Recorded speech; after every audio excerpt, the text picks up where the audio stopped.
প্রিয় শিক্ষার্থীরা, আশা করছি তোমরা সবাই ভালো আছো।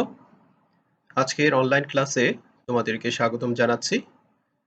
আমি মোহাম্মদ আল আমিন, প্রভাষক, রাষ্ট্রবিজ্ঞান, শেরপুর সরকারি কলেজ, শেরপুর।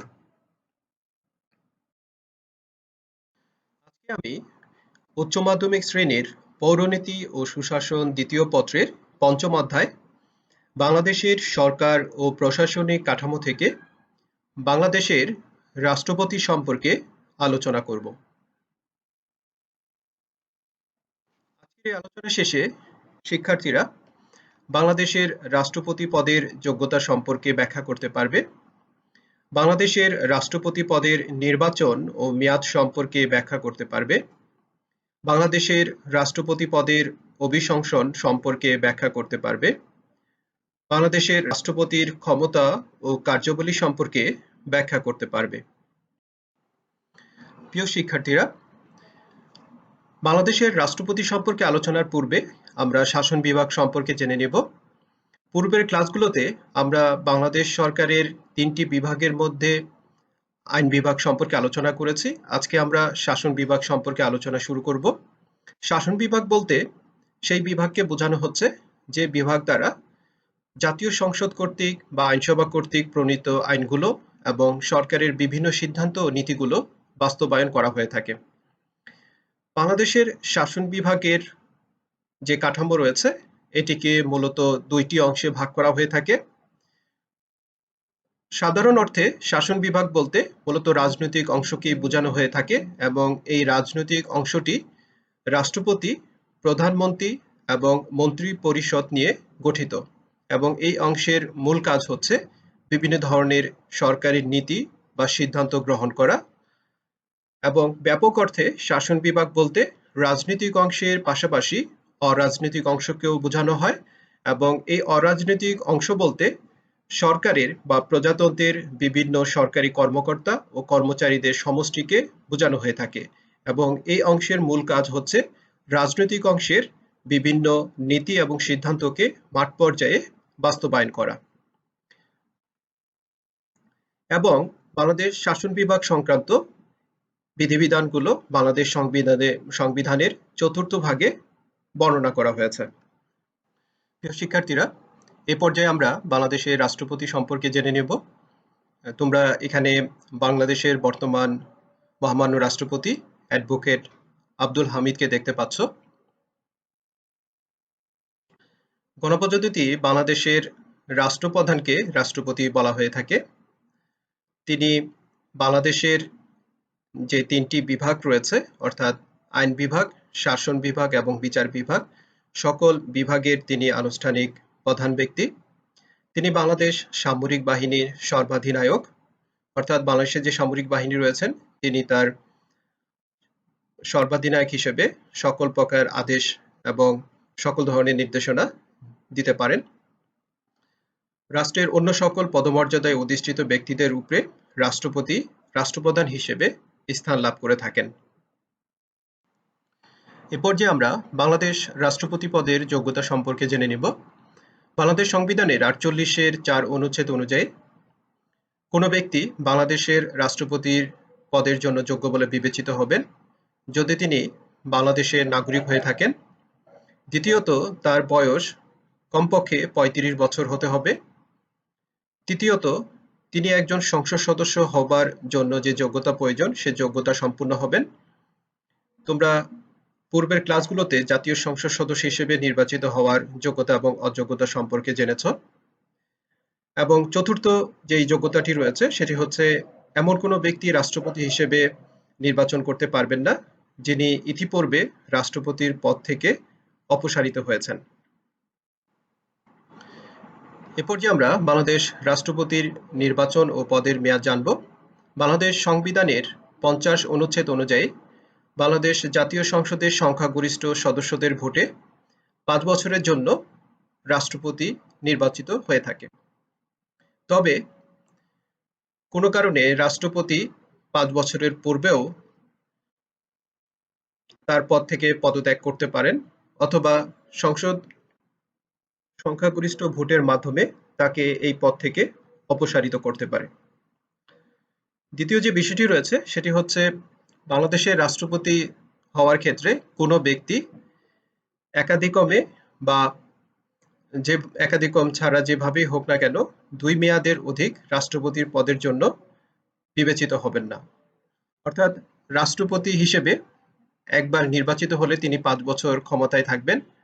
অর্থাৎ কোনো ব্যক্তি ৫-৫-১০ বছর বা সর্বমোট ১০ বছরের জন্য সর্বোচ্চ রাষ্ট্রপতি হিসেবে দায়িত্ব পালন করবেন। এর বেশি করা যাবে না। জাতীয় সংসদের স্পিকার রাষ্ট্রপতির নির্বাচন সংক্রান্ত যাবতীয় দায়-দায়িত্ব পালন করে থাকেন। রাষ্ট্রপতির দায়মুক্তি। বাংলাদেশ সংবিধানে রাষ্ট্রপতির দায়িত্ব ও কর্তব্য পালনের ক্ষেত্রে দায়মুক্তি দেওয়া হয়েছে। সংবিধানের ৫১ নম্বর অনুচ্ছেদ অনুযায়ী রাষ্ট্রপতি তার দায়িত্ব পালন কর্তব্যের সময়ে কোনো আদালত রাষ্ট্রপতিকে তার কাজের জন্য জবাবদিহি করতে বাধ্য করতে পারবে না। একই সাথে কোনো আদালত রাষ্ট্রপতির বিরুদ্ধে কোনো ফৌজদারি বা অপরাধমূলক কার্যের সাথে জড়িত থাকার কারণে কোনো ধরনের ব্যবস্থা গ্রহণ করতে পারবে না।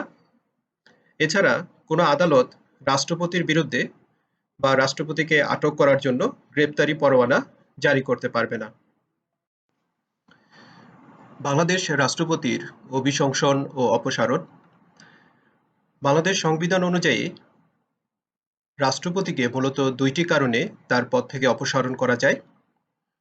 এর প্রথমটি হচ্ছে ৫২ নম্বর অনুচ্ছেদ অনুযায়ী রাষ্ট্রপতি কর্তৃক সংবিধানের কোনো বিধি লঙ্ঘন বা গুরুতর অসদাচরণ করলে এবং এই অভিযোগে তিনি যদি অভিযুক্ত হন সেক্ষেত্রে তাকে তার পদ থেকে অপসারণ করা যাবে। এবং সংবিধানের ৫৩ নম্বর অনুচ্ছেদ অনুযায়ী রাষ্ট্রপতি শারীরিক ও মানসিকভাবে তার দায়িত্ব পালন করার ক্ষেত্রে অসমর্থ হলে তাকে তার পদ থেকে অপসারণ করা যাবে।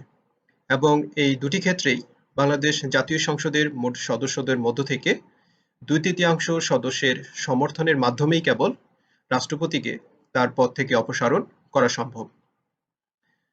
রাষ্ট্রপতিকে তার পদ থেকে অপসারণ করা হলে বা রাষ্ট্রপতির পদ শূন্য হলে সংবিধানের ৫৪ নম্বর অনুচ্ছেদ অনুযায়ী রাষ্ট্রপতির অনুপস্থিতিতে জাতীয় সংসদের স্পিকার যিনি থাকবেন তিনি রাষ্ট্রপতির দায়িত্ব পালন করবেন। এই পর্যায়ে আমরা বাংলাদেশের রাষ্ট্রপতির ক্ষমতা ও কার্যাবলী সম্পর্কে জেনে নেব। রাষ্ট্রপ্রধান হিসেবে বাংলাদেশের রাষ্ট্রপতি বিভিন্ন ধরনের ক্ষমতা ও কার্যাবলী পালন করে থাকেন। প্রথমত রয়েছে নির্বাহী ক্ষমতা ও কার্যাবলী। বাংলাদেশের রাষ্ট্রপতি একজন নিয়মতান্ত্রিক রাষ্ট্রপ্রধান হলেও বাংলাদেশের সকল প্রকার নির্বাহী আদেশ ও কার্যক্রম রাষ্ট্রপতির নামে গৃহীত হয়। রাষ্ট্রপতি সরকারের বিভিন্ন কার্যক্রম বন্টন এবং পরিচালনার জন্য বিভিন্ন বিধি বা নিয়ম-কানুন প্রণয়ন করে থাকেন। এছাড়া সাধারণ নির্বাচনের পর বাংলাদেশ জাতীয় সংসদের সংখ্যাগরিষ্ঠ দলের আস্থাভাজন ব্যক্তিকে তিনি প্রধানমন্ত্রী হিসেবে নিয়োগ দিয়ে থাকেন এবং পরবর্তীতে প্রধানমন্ত্রীর পরামর্শক্রমে অন্যান্য মন্ত্রীদেরকেও নিয়োগ দেওয়ার এখতিয়ার তার রয়েছে। দ্বিতীয় যে ক্ষমতা কার্যবলী রয়েছে সেটি হচ্ছে আইন প্রণয়ন সংক্রান্ত। আমরা জানি বাংলাদেশের আইন প্রণয়নের এখতিয়ার জাতীয় সংসদের উপর ন্যস্ত, কিন্তু জাতীয় সংসদের কোনো অধিবেশন আহ্বান করা, স্থগিত করা বা সংসদ অধিবেশন ভেঙে দেওয়ার এখতিয়ার রাষ্ট্রপতির উপর ন্যস্ত। এছাড়া রাষ্ট্রপতি জাতীয় সংসদে ভাষণ দান বা যে কোনো বাণী প্রেরণ করতে পারেন। সাধারণত কোনো নির্বাচন অনুষ্ঠিত হওয়ার পর জাতীয় সংসদ অধিবেশন শুরু হলে প্রথম অধিবেশনের শুরুতে রাষ্ট্রপতি তার ভাষণ দিয়ে থাকেন। এছাড়া প্রতি বছর সংসদ অধিবেশনের শুরুতেও রাষ্ট্রপতি ভাষণ দিয়ে থাকেন এবং এই ভাষণগুলোর মাধ্যমে তিনি বিভিন্ন ধরনের দিক নির্দেশনা দিয়ে থাকেন। এছাড়া রাষ্ট্রপতির অনুমোদন ব্যতীত কোনো আইন গেজেট আকারে প্রকাশ হয় না, অর্থাৎ জাতীয় সংসদ কোনো আইন পাশ করার পর সেটি অনুমোদনের জন্য রাষ্ট্রপতির নিকট প্রেরণ করা হয় এবং রাষ্ট্রপতির অনুমোদন সাপেক্ষেই এটি মূলত কার্যকর করা হয়ে থাকে। তৃতীয় যে বিষয়টি রয়েছে সেটি হচ্ছে অধ্যাদেশ প্রণয়ন ক্ষমতা ও কার্যাবলী। এটি রাষ্ট্রপতির একটি গুরুত্বপূর্ণ ক্ষমতা। মূলত কোনো কারণে জাতীয় সংসদের অধিবেশন মুলতবি বা স্থগিত থাকলে রাষ্ট্রের গুরুত্বপূর্ণ কোনো বিষয়ে সমস্যা তৈরি হলে বা এক্ষেত্রে রাষ্ট্রপতি প্রয়োজন মনে করলে তিনি অধ্যাদেশ জারি বা প্রণয়ন করতে পারেন এবং এক্ষেত্রে অধ্যাদেশগুলো পরবর্তীতে আইনের মতোই কার্যকর করা হয়ে থাকে। পরবর্তী যে বিষয়টি রয়েছে সেটি হচ্ছে রাষ্ট্রপতির অর্থ সংক্রান্ত ক্ষমতা ও কার্যাবলী।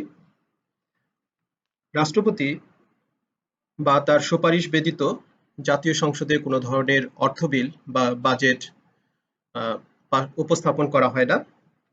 এছাড়া রাষ্ট্রপতি যে কোনো মঞ্জুরি দাবি পেশ করতে পারেন বা বিশেষ প্রয়োজনে রাষ্ট্রপতি সংযুক্ত তহবিল হতে ব্যয় নির্বাহনের জন্য ব্যবস্থা গ্রহণ করতে বলতে পারেন এবং এক্ষেত্রে জাতীয় সংসদ প্রতি অর্থ বছরের শেষে রাষ্ট্রপতির নিকট আর্থিক বিবরণী সংবলিত একটি রিপোর্ট যা রাষ্ট্রপতির নিকট পেশ করে থাকে। রাষ্ট্রপতির আরেকটি গুরুত্বপূর্ণ ক্ষমতা রয়েছে, সেটি হচ্ছে জরুরি অবস্থা ঘোষণা করার ক্ষমতা। দেশে যুদ্ধ বা এমন কোনো পরিস্থিতির যদি দেখা দেয় যেখানে রাষ্ট্রের কোনো অংশের বা সামগ্রিক অংশের গোলযোগ তৈরি হয় এবং যার কারণে জাতীয় স্বার্থ বা জনগণের স্বার্থ বিঘ্নিত হওয়ার মতো সম্ভাবনা দেখা দেয়, সেক্ষেত্রে জরুরি অবস্থা ঘোষণা করা হয়ে থাকে। এক্ষেত্রে রাষ্ট্রপতি প্রধানমন্ত্রীর পরামর্শক্রমে সর্বোচ্চ ১২০ দিনের জন্য রাষ্ট্রে জরুরি অবস্থা বা রাষ্ট্রের কোনো একটি অংশে জরুরি অবস্থা ঘোষণা করতে পারেন। পরবর্তী বিষয়টি রয়েছে বিচার সংক্রান্ত ক্ষমতা। রাষ্ট্রপতি সুপ্রিম কোর্টের প্রধান বিচারপতি এবং প্রধান বিচারপতির পরামর্শক্রমে বাংলাদেশের অন্যান্য বিচারপতিদের নিয়োগ দিয়ে থাকেন এবং তাদের পদোন্নতি, বদলি এবং চাকরির শর্তাবলী নির্ধারণ করে থাকেন। এছাড়া বাংলাদেশের যে কোনো আদালতের প্রদত্ত যে কোনো দণ্ড বা যে কোনো শাস্তি রাষ্ট্রপতি তার ক্ষমতা বলে মওকুফ করতে পারেন বা শাস্তির পরিমাণ কমাতে পারেন বা এটিকে হ্রাস করতে পারেন এবং এভাবে মূলত রাষ্ট্রপতি তার বিচার সংক্রান্ত ক্ষমতা ও কার্যাবলীগুলো পালন করে থাকেন। পরবর্তীতে রয়েছে সংসদ ভেঙে দেওয়ার ক্ষমতা। তোমরা পূর্বেই জেনেছো, বাংলাদেশ জাতীয় সংসদে যে অধিবেশন অনুষ্ঠিত হয় এই অধিবেশন আহ্বান করার এখতিয়ার যেমন রাষ্ট্রপতির, একইভাবে এই সংসদ ভেঙে দেওয়ার এখতিয়ারও রাষ্ট্রপতির। অর্থাৎ সংসদ নেতা যিনি থাকেন বা প্রধানমন্ত্রী, তিনি যদি সংসদের আস্থা হারান এবং তিনি যদি পদত্যাগ করেন, তাহলে প্রধানমন্ত্রীর পরামর্শক্রমে বা সুপারিশক্রমে রাষ্ট্রপতি সংসদ ভেঙে দেওয়ার ঘোষণা দিতে পারেন এবং এই এখতিয়ার সম্পূর্ণভাবে রাষ্ট্রপতি। আমার আজকের আলোচনা এই পর্যন্তই। সবাইকে ধন্যবাদ।